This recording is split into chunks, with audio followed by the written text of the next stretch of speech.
Boa tarde a todos. Eu me chamo Sócrates Roberto Fusinato. Como artista, me intitulo Istmo Rumeiro.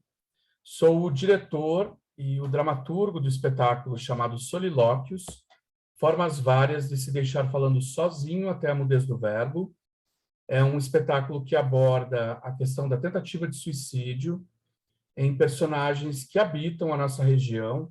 São personagens antropológicos, no sentido de que manifestam diferentes culturas e crenças, mas apresentam também um viés psicológico.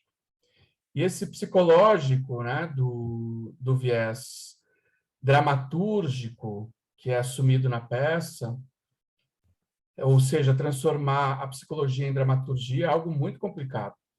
E durante o processo de ensaios, eu convidei alguns profissionais da cidade de Caçador, formados em psicologia, que fazem um trabalho social com situações limite, situações que muitas vezes levam ao cometimento, né, do suicídio.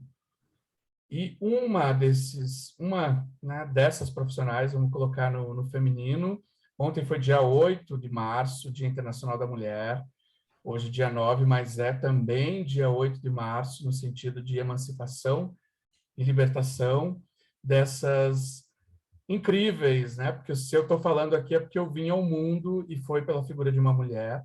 Então, hoje, no dia 9 de março de 2022, às 16 horas e 40 minutos, eu converso com a Mariana Fauro, psicóloga do CREAS, psicóloga que trabalha no município de Caçador, Santa Catarina, e que vai dividir esse momento de fala comigo, para a gente pensar, a partir da obra de arte e a partir dos projetos sociais que lidam com os problemas sociais no município de Caçador, como é que a gente encaixa aí uma discussão sobre o suicídio. Então, Mariana, eu agradeço muito a tua disponibilidade, você foi uma pessoa muito importante nessa construção toda, porque teu olhar técnico é, de certa forma, não um motivo para se praticar censura ou não, mas é permitir que o artista pense no que ele está levando à cena, quando pessoas que vivem o real daquela cena e no dia a dia sabem no que pode dar aquilo, né? E a leitura que pode se fazer, até mesmo imediata, preconceituosa, estereotipada do que está sendo apresentado. Então, a gente ficou muito feliz com o retorno que você trouxe para o espetáculo. E eu passo de imediato a palavra, agora apareço de novo só mais duas vezes, para mais duas perguntas, mas a primeira é como é que é a instituição que você trabalha, o trabalho que você desenvolve, o que, né, qual que é o viés social que ele ocupa no município de Caçador. Boa tarde. Boa tarde, Sócrates. Boa tarde, pessoal. Então, meu nome é Mariana, eu sou psicóloga formada pela Universidade Federal do Paraná. Também tenho mestrado nessa mesma universidade. Tenho uma pós-graduação em gestão de pessoas aqui no Uniarp. Estou cursando uma outra pós também em psicologia forense e criminal. Também sou professora aqui da Uniarp, do curso de psicologia. Então, tenho uma carguinha aí para trazer para vocês. Atualmente, eu trabalho aqui em Caçador com a psicologia social no CREAS, né, no Centro de Referência Especializado de Assistência Social. Mas eu já trabalhei também no Abrigo Institucional de Videira e no programa Guarda Bem, na Secretaria de Educação aqui em Caçador. O que eu faço ali no CREAS, então? Eu trabalho no programa de medidas socioeducativas, tá? Então, eu trabalho com adolescentes que são os que cometem atos infracionais. Então, atos infracionais são aqueles análogos aos crimes, né? Porque quando você é de menor, adolescente, então até 21 anos, você não é julgado como adulto, então você é julgado como, como menor infrator, né? Então, quando acontece algum ato infracional que é praticado esse crime, o adolescente ou ele é internado num CASE, no Centro de Reeducação, ou ele cumpre essa medida em meio aberto, que aí é lá onde eu trabalho. em casa, no CASEP ou no Semi-Liberdade, que a gente tem aqui em Caçador também, que são os meios fechados, ou no meio aberto, que é ali no CREAS. Então, ali a gente trabalha com as medidas de prestação de serviço à comunidade e liberdade assistida. Como eu trabalho com adolescentes, essa temática do suicídio, ela é latente no nosso serviço, tá? Muitos desses adolescentes, eles vêm de instituições onde eles não têm a liberdade, né? Que é uma das nossas principais alegrias, né? Quando a gente é adolescente, de você poder sair, fazer festa, ver os amigos, curtir a tua vida, fazer o que dá na telha, e acaba que, por conta de atitudes erradas, por conta de histórico e contexto sociofamiliar, acaba que o envolvimento com drogas, com psicoativos, eles acabam cometendo esses atos e acabam, né, sendo internados. E perder a liberdade é uma coisa que é extremamente grave, extremamente impactante na vida de um adolescente, né? Então, quando eles retornam para o meio aberto, que eles começam a retomar a vida deles, a ter esse processo de reintegração, então eles têm que lidar com muitas, muitas coisas, né? Além da própria questão de estar passando pela puberdade, de estar passando por todo esse momento da adolescência, que é extremamente intenso na nossa vida, eles estão passando por essa questão de ser aceito novamente na sociedade, da própria família, entender que eles cometeram esse ato, que eles estão pagando, que eles querem melhorar, que eles querem mudar. Então, eles têm que enfrentar todo o estigma que vem com essa situação, deles serem ex-presidiários, né, que eles falam, às vezes. E a gente, lá no CREAS, a gente tenta tirar essa noção deles, tirar essa ideia de que eles são vistos dessa forma. Mas, em algumas áreas, em algumas partes da sociedade, isso acontece muito. E todo esse contexto, tudo isso que eles vivem, toda essa parte, acaba culminando nesse sofrimento emocional, né? De você não ser aceito, de você ter que ficar se provando o tempo inteiro, de você ter que ficar se segurando e se observando e se atento para você não voltar a cometer nada, para você não perder novamente a confiança daquelas pessoas. E acaba gerando situações que às vezes eles não conseguem conversar com os pais, que eles não conseguem trazer para dentro de casa, e ali culminando nas situações de automutilação, de tentativas de suicídio. Ali no CREAS a gente tem alguns adolescentes que já passaram por situações dessa forma, né? Que não enquanto estiverem em acompanhamento, mas que a gente soube de históricos, enfim, pelo que aconteceu no passado, pelo histórico do contexto familiar, que já passaram que já tiveram esse tipo de experiência na vida. E às vezes a sociedade tende a não levar a sério, é adolescente, quer aparecer, quer chamar atenção. Não é assim, sabe? A gente tem uma ideia muito errada de adolescência, que só faz coisa errada, que é preguiçoso, que não quer trabalhar, que depressão é frescura, que não existe, que eles nem viveram ainda para ter depressão. Então, é um problema, sim. Isso é parte do problema, né? Esse preconceito que as pessoas têm. E é uma questão de saúde pública, né? Aqui em Caçador, há poucos anos atrás, a gente teve uma situação ali de tentativas e atos consumados em cadeia, que foi bem complicado, e até foi nessa época que percebeu-se a necessidade de se falar sobre isso nas escolas, né? E foi daí que veio o programa Guarda Bem, que era essa ideia de tratar sobre saúde mental dentro das escolas. E é uma iniciativa muito legal da Secretaria de Educação, que é, assim, venerável, que é uma coisa que foi incrível, que ainda é, né? E até hoje ali ele está nativa dentro da secretaria e funcionando muito bem com esses adolescentes, com essas crianças e adolescentes. Mas hoje em dia, as questões de saúde mental são atendidas na área da saúde mesmo, né? Então, acho que já entrei um pouco bastante dentro do tema mesmo. Ah, não, incrível a tua fala, porque a gente tem uma visão ao mesmo tempo setorizada, né, na questão dos adolescentes, do cometimento de crime, das infrações. Eles não são tratados da mesma forma que o criminoso dito comum, né, aquele que recebe a punição pelo Código Penal nas instituições tradicionais, né, penitenciárias, presídios e penitenciárias. Sim. Mas existe um problema aí em comum quando eu penso no sentido geral sobre os efeitos da prisionização no Brasil, que é a questão da ressocialização. Como é que você falaria sobre a ressocialização, por exemplo? É um dispositivo do direito que funciona?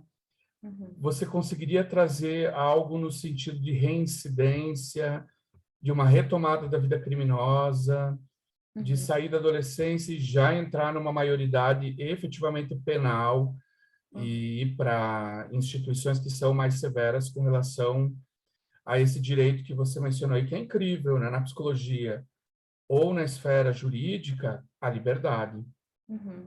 E aí, na psicologia, Mariana, eu gosto muito do Sartre, porque ele vai dizer o seguinte: a gente é condenado a ser livre, não adianta querer ser alguém preso, ser alguém que se vê de outra forma. É livre e pode escolher e pode agir de um jeito ou de outro. Como é que você vê essa questão da ressocialização como um instituto para retirada desse cenário de coisas ruins?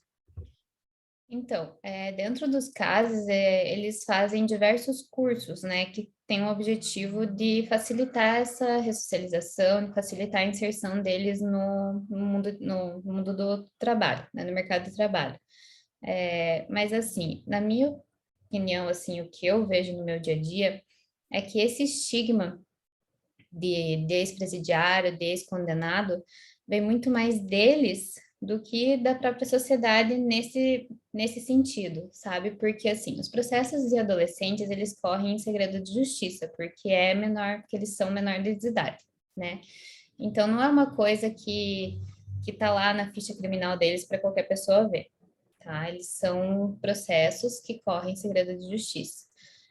Somente quem tem acesso é lá o Poder de Justiça e os profissionais que estão acompanhando e o próprio adolescente, né? A própria família, o próprio adolescente.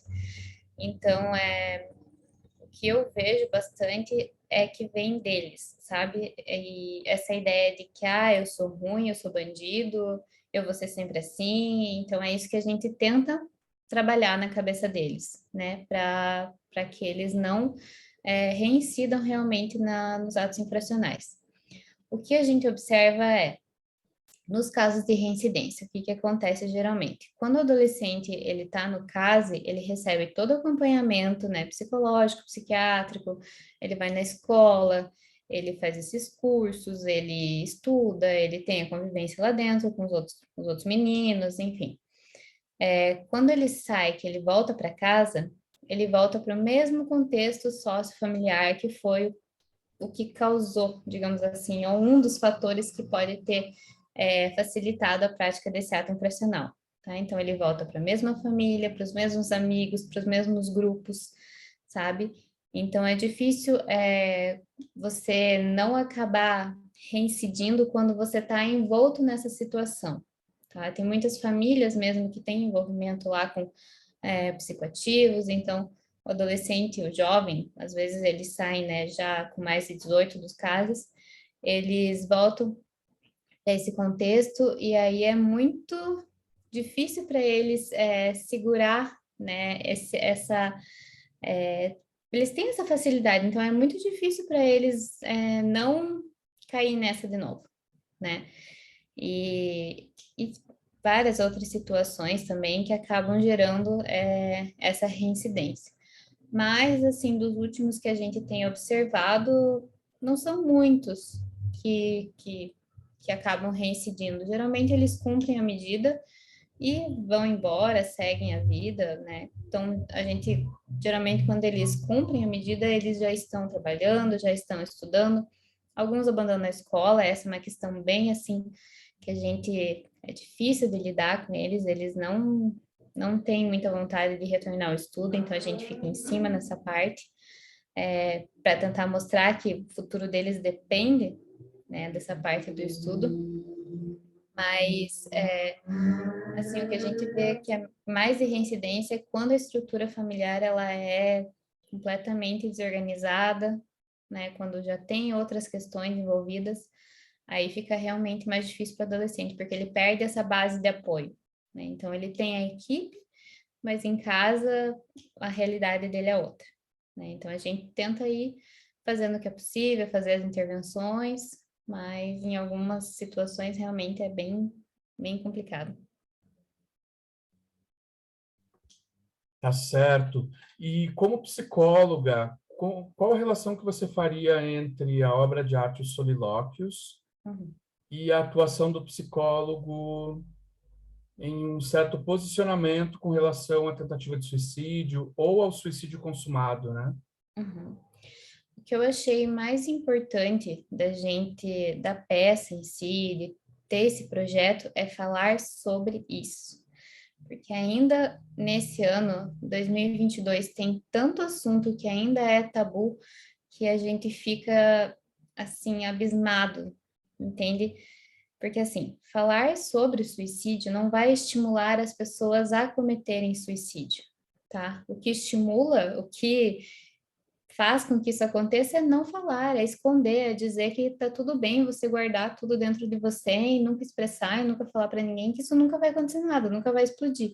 Isso sim é errado, né?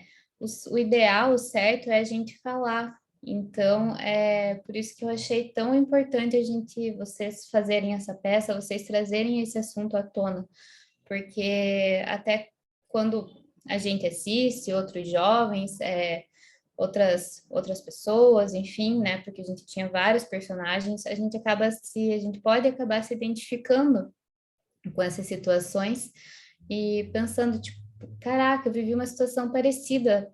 Será que não está na hora de eu procurar uma ajuda? Será que não está na hora de eu ir lá conversar com alguém? Talvez é por isso que eu esteja tão mal, talvez por isso que eu esteja me isolando, que eu não esteja conseguindo conversar com as pessoas, que eu esteja sempre triste, desanimado, desmotivado.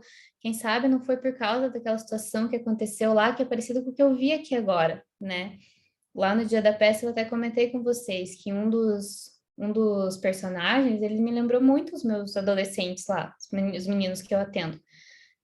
Porque geralmente são questões ali que aconteceram quando eles eram mais novos na família, geralmente, que acabaram culminando na situação depois, né? Nessas tentativas, nesse pensamento de finitude, de que eu não tenho nada para frente, de desesperança.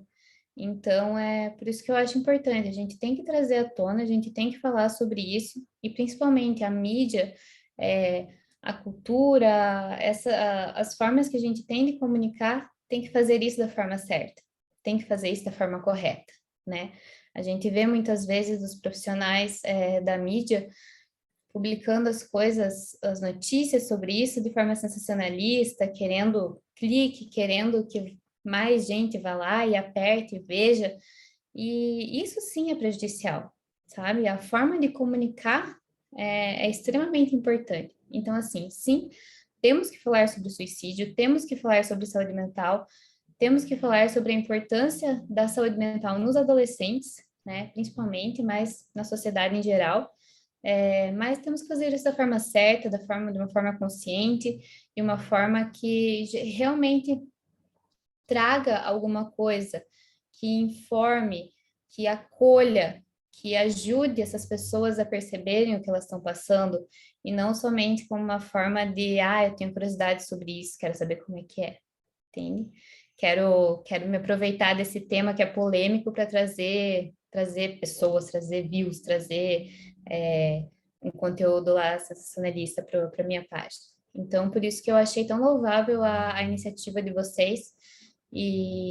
Assim, na primeira vez que eu assisti, né, que eu assisti duas vezes a peça, assisti o ensaio, assisti a peça mesmo, eu quase me emocionei, assim, eu entrei completamente dentro da peça, assim, parece que eu estava vendo, assim, um dos meus meninos me contando a história deles, então foi muito legal, muito bacana, e parabéns pelo projeto, parabéns pelo texto, achei Ótimo. A gente que agradece. A tua presença, eu acho que tem isso, né?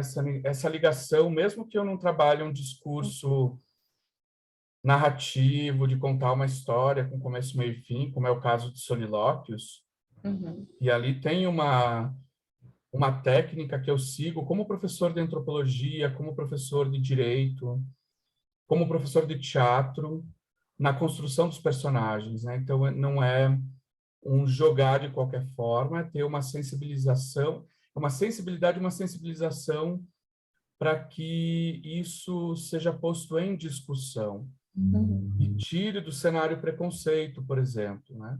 Sim. Mas esse envolvimento que você mencionou, né, com o espetáculo, algumas pessoas traduziram, olha, obrigado por me apresentar isso.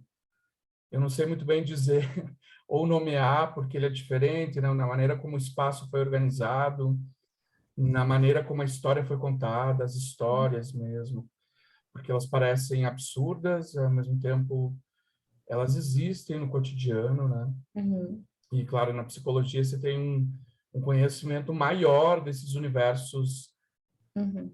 que são diferentes, né? Não vou usar rótulo nenhum. Mas você falou que te lembrou os adolescentes com quem você trabalha, e você usou o masculino. Eu Uhum. queria te perguntar se, no geral, o número de homens é maior do que mulheres, em se tratando de infração e em se tratando da questão do suicídio. Você conseguiria também fazer uma análise nesse sentido do masculino e do feminino, do homem e da mulher, vamos falar assim, né? Sim. Aham.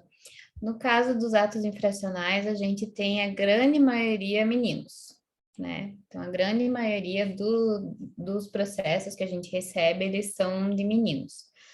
Mas, quando a gente pensa, assim, em depressão, em tentativa de suicídio, ou até bom, nesse sentido, são mais as meninas. Então, por mais que elas sejam em menor quantidade, geralmente, quando elas acabam chegando ali no programa, elas têm uma questão muito intensa de sofrimento emocional, às vezes relacionado a um abuso que aconteceu quando elas eram mais novas. Às vezes elas chegam no programa já com mais de 18, 19, 20 anos, né? Mas geralmente elas têm uma história para contar relacionada com o abuso que aconteceu lá quando elas eram 13, 14, 15 anos. E eu acho que isso acaba pesando muito nelas, porque são coisas que elas não conseguiram trabalhar.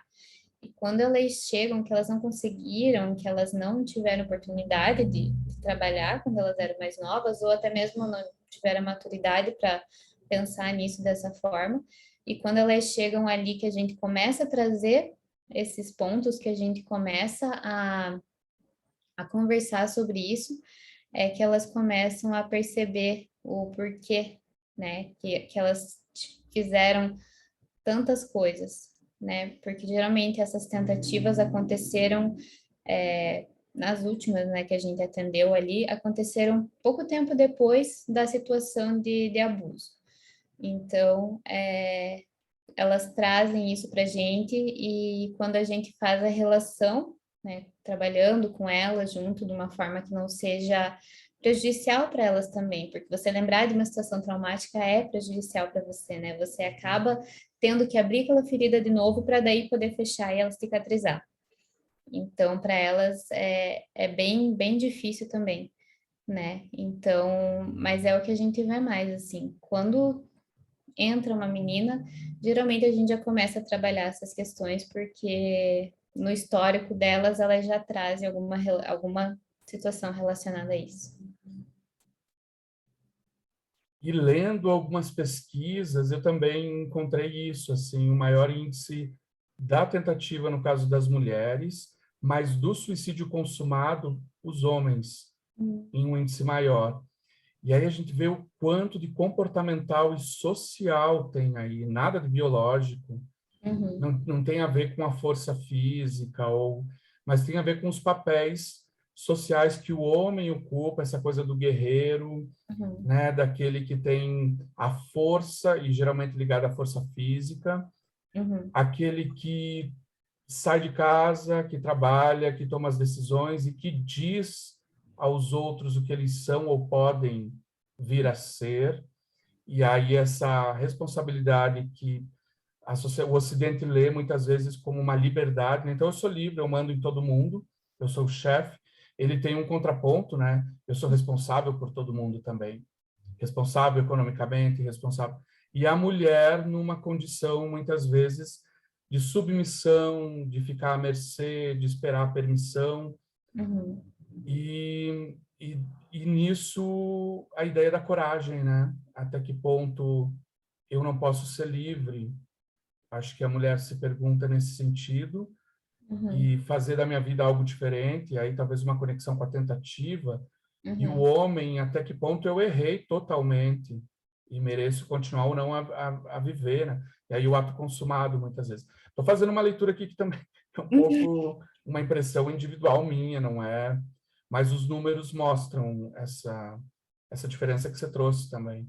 Eu acho que a ideia, no caso das meninas, é aquela ideia de fuga, sabe? De você ter passado por uma situação tão ruim, tão horrível, que você não consegue lidar, que às vezes ninguém está acreditando em você. Então, a única solução que elas encontram para sair dessa situação é através da morte, né? Então, é o que a gente tenta trabalhar com elas. E no caso dos meninos, eu imagino assim que a vergonha, né, às vezes de você ter passado por uma situação de abuso, ou de você ter sido pego cometendo alguma coisa, e depois toda a situação, todo o impacto que vem do encarceramento, deles terem perdido a liberdade, muitos vêm com sintomas de estresse pós-traumático, então com terror noturno, que eles acordam gritando, que eles acordam lembrando daquilo. É, então, acaba que tudo isso acaba culminando nessas situações, né? De tentativa e de querer escapar dessa realidade que é tão dolorida para eles. Mariana, e você poderia, não sei, se a gente poderia falar agora da problemática social do suicídio em Caçador, Santa Catarina. Acho que a gente já trouxe vários dados, até me enrolei aqui na pergunta, porque fica meio a teu critério, né? Querer responder um pouco mais sobre isso, mas os elementos que você trouxe para a reflexão são riquíssimos. A gente teve um período histórico, né, que houve uma onda assim de cometimentos de suicídio sequenciados, né, por jovens, e acho que depois desse período outros casos aconteceram, foram mais individualizados, mas você poderia comentar sobre isso um pouco, específico da cidade de Caçador? Sim, em termos de dados, né, como a gente comentava antes, acabou ficando tudo com o programa Guarda Bem lá na Secretaria de Educação, porque esse programa ele foi criado para começar a trabalhar com essas questões, né, de saúde mental nas escolas. Então, as profissionais lá no primeiro ano fizeram quase mais de 1.000 atendimentos cada uma. Eu lá em 2020 também, vários atendimentos de questões relacionadas com automutilação, com tentativa, com depressão, mas os dados mesmo, assim, os quantitativos estão lá em posse, né, do programa da Secretaria da Educação. Mas, assim, a gente ainda vê, né, muitas questões relacionadas a isso hoje em dia, a gente ainda noticia, tem várias notícias, né, dos adolescentes que acabam chegando, né, nesse fim último aqui em Caçador, mas questão de dados mesmo ficaram tudo lá com eles. E o que a gente pode observar? Quando tem essas situações assim que são sequenciadas, isso acende um alerta muito grande, e não só na saúde, tá? Na educação, na assistência, que deve trabalhar como uma rede realmente integrada no município para pensar estratégias de por que isso está acontecendo, né? Qual que era o contexto dessas famílias, onde que a gente consegue intervir, aonde que está faltando essa intervenção, esse conhecimento, essa atenção, para a gente conseguir evitar, né, que essas situações aconteçam, né? Então, acho que no sentido de evitar, de prevenir, seria bem de trabalhar em rede, né? Tanto assistência ali onde eu estou, que a gente tem um trabalho mais voltado só aos nossos usuários, mas, assim, na minha opinião, deveria ser feito uma coisa assim a nível de caçador mesmo nesse sentido. Muitas pessoas até, se você não tem um aluno lá na rede pública, nem sabiam que existia o programa Guarda Bem, né? Eu mesma, quando entrei lá, eu comecei a conhecer o programa, porque a gente não conhece, não é tão divulgado, né? Hoje em dia que a gente está tendo mais esse acesso, está tendo mais essa divulgação. Mas então seria mais nesse sentido da gente trabalhar com uma rede, como tem que ser, né? Tanto a educação, a saúde mental, assistência, todo mundo focado para prevenir realmente as situações, para levar essa informação aos adolescentes e fazer com que eles se sintam acolhidos. Né? Muitos deles acabam se sentindo sozinhos, muitos deles não têm amigos, não conseguem conversar com outras pessoas, com os familiares, têm medo de ser rechaçados, né? Por essas instituições ou por falarem que é frescura, enfim. E isso realmente eu escuto, sabe, no meu dia a dia. Eu escuto eles falando sobre isso. Quando a gente consegue estabelecer o laço terapêutico com eles, que eles realmente conversam sobre aquilo que eles pensam, isso vem muito, né? Isso vem, eu não posso conversar com meus pais porque eles não acreditam. Eles acham que psicólogo é coisa de louco, então não posso pedir essa ajuda. Né? Então, aí é que entra a nossa função. E aí é o que é tão importante ter o psicólogo na assistência. Né? Ter o psicólogo na escola também para ouvir esses relatos, que às vezes é o primeiro lugar onde chega, né? E na saúde para a gente conseguir tratar, né? Ou medicar quando é necessário e dar essa assistência realmente integral, né? A todas as pessoas.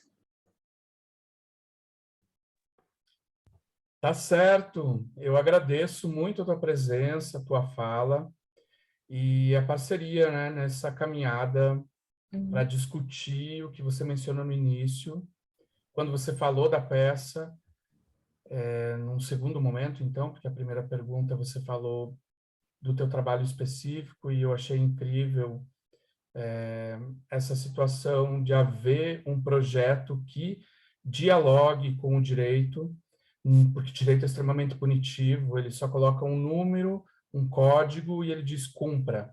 Uhum. Agora, esse entorno, esses outros espaços, eles não aparecem e eles raramente existem, assim como uma política que funciona efetivamente. Então, Uhum. parabéns pelo trabalho de vocês. E eu acho que é isso. O segundo momento da tua fala foi: precisamos falar sobre isso. Falar sobre com responsabilidade e criando redes, né, que a gente possa criar.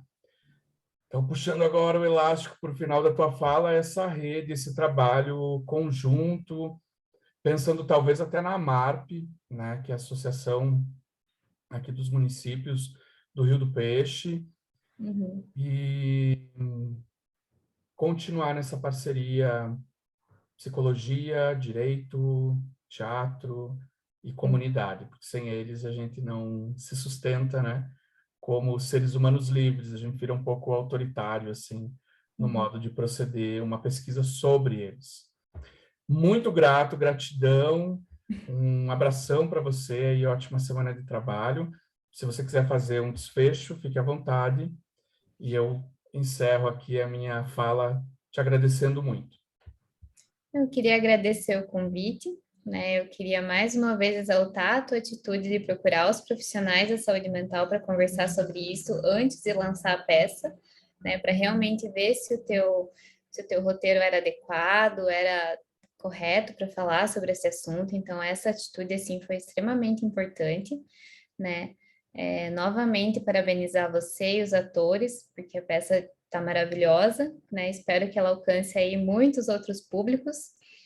E novamente agradecer pelo convite e que a gente consiga aí para frente criar outros projetos, outras ideias para levar essas informações realmente a todo mundo que precisa, todo mundo que está em sofrimento, a todo mundo que precisa desse apoio, desse nosso apoio. Obrigada. Valeu. Tchau. Tchau.